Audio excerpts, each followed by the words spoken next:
मातंगिनी हाजरा 73 वर्षांची आजी, जी गोळ्या लागूनही थांबली नाही. भारताच्या स्वातंत्र्य लढ्यात एक अशी स्त्री होती जी वयाने 70 पेक्षाही जास्त होती, पण धैर्याने तरुणांनाही मागे टाकत होती. तिचं नाव होतं मातंगिनी हाजरा.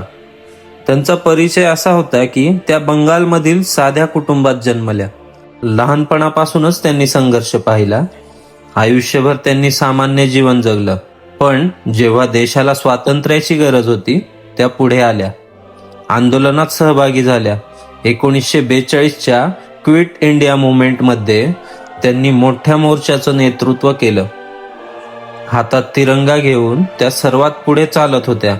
पण त्याच मोर्चात ब्रिटिश पोलिसांनी गोळीबार केला. लोक घाबरले, काही मागे हटले, पण त्या थांबल्या नाहीत. त्यांना गोळ्या लागल्या तरीही त्या पुढे चालत राहिल्या. त्यांच्या तोंडून शेवटपर्यंत एकच शब्द येत होता, वंदे मातरम, वंदे मातरम. शेवटी त्या तिरंगा हातात धरूनच कोसळल्या. पण त्या कोसळल्या असल्या तरी त्यांचं धैर्य अमर झालं. या गोष्टीतून असे समजते की वय नाही तर धैर्य मोठं असतं. तुम्ही कधी ही गोष्ट ऐकली होती का? जर तुम्हाला ही गोष्ट नक्कीच आवडली असेल तर कमेंट करा, लाईक करा, शेअर करा आणि सबस्क्राईब करा.